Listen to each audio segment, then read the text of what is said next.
Oke, assalamualaikum warahmatullahi wabarakatuh. Selamat datang di channel saya, tentunya dengan informasi yang cukup menarik dan semoga bisa bermanfaat untuk Anda.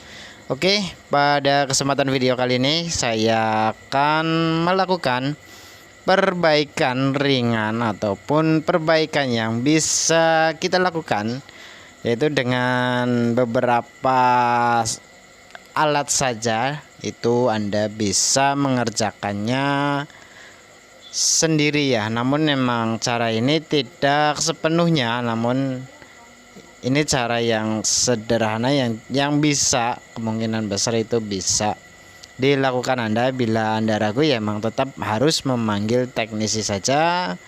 Untuk ongkos perbaikan kipas angin itu relatif lah, dari harga 25.000 sampai 35 atau 40.000, itu tergantung dari pergantian part atau tidak dan tergantung juga dari kesepakatan bersama. Oke. Di sini saya membongkar bagian depan dan videonya saya percepat agar durasi menonton itu enggak sampai 15 menit. Jadi di sini hanya 10 menit, itu pun waktunya saya percepat ya, aslinya itu 30 menit lebih atau ya sekitar segitu. Oke, dan di sini setelah saya bongkar bagian depan, saya bongkar lagi baut atau skrup ataupun ya baut bagian depan ya di atas. Itu baut yang mengunci kedua klep ataupun kedua ujung. Kita coba bentar apakah ada getaran ketika unit dinyalakan, itu ada getaran mesin atau tidak. Dan dinamo seperti ini ya, bagi Anda yang punya kipas angin dengan dinamo seperti ini, itu menurut saya termasuk yang awet dan hampir bisa dibilang ya hampir nggak ada matinya ya selama penggunaan, ataupun bila terjadi kerusakan atau enggak jalan itu sebaiknya langsung dicabut, jangan dibiarkan dicolokkan saja. Kalaupun bisa berputar pelan itu lebih baik diperbaiki ya guys, jangan dicolokkan saja, atau kadang muter, kadang enggak, kadang pelan, kadang kencang, itu harus diperbaiki saja, jangan dibiarkan, cukup beresiko nanti gulungannya terbakar. Dan sayang banget ya, untuk kipas seperti ini itu cukup awet.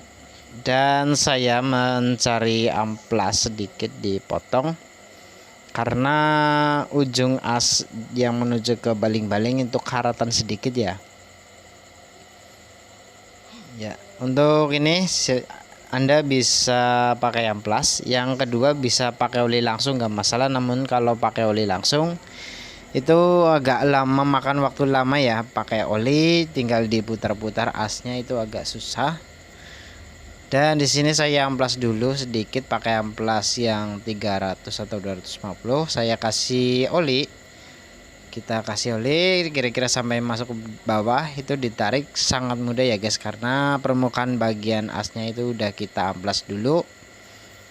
Dan caranya cukup mudah guys, kita tinggal masukkan, kita putar-putar, kita mainin asnya dengan apa istilahnya bosingnya, itu kita mainin di naik turun, kita sambil putar-putar. Itu cara yang paling mudah ya guys, itu cara mudah melakukan perbaikan kipas angin yang gancet seperti ini. Emang seri ini ya nggak terlalu efisien, namun kurasa untuk ini dia masih sanggup bertahan kurang lebih ya, kalau beruntung bisa setahun 2 tahun lebih, kalau nggak lagi ini ya 3 bulan lah. Itu dia biasanya mulai agak sedikit serat lagi atau kurang kencang ya. Namun emang cara ini bagus menurut saya, cukup bagus juga sih sebenarnya. Setelah dirasa puas, kita tinggal siapkan tisu.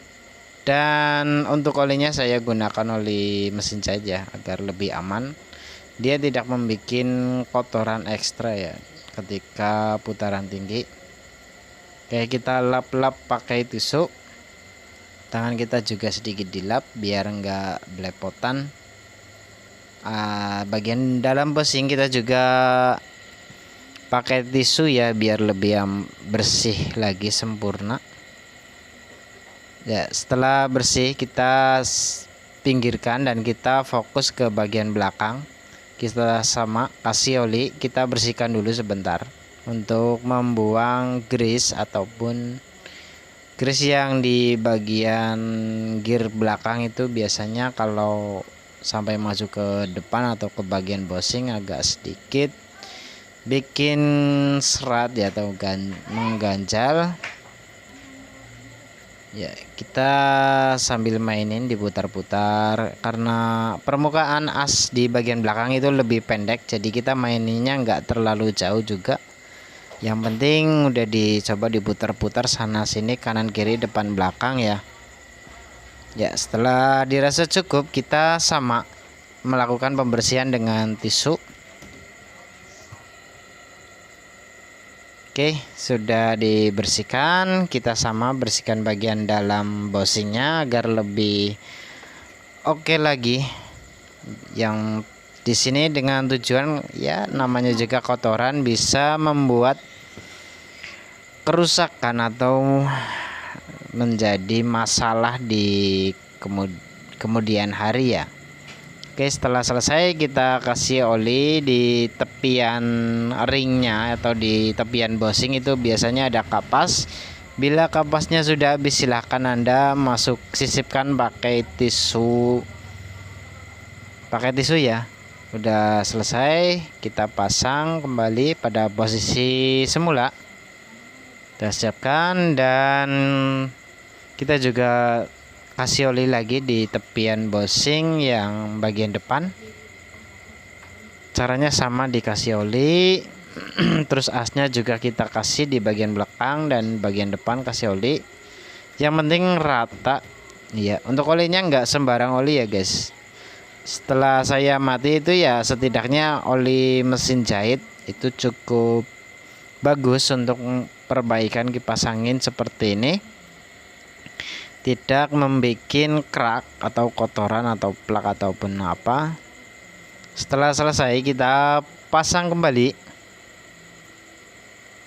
dan pastikan ya jangan terlalu kencang ya, karena ini medianya dia masih ada plastiknya. Takutnya kalau ekstra kencang itu akan pecah.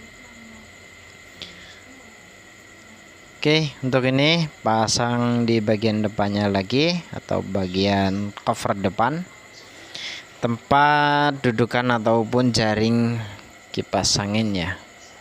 Oke, di sini aduh kita agak sedikit.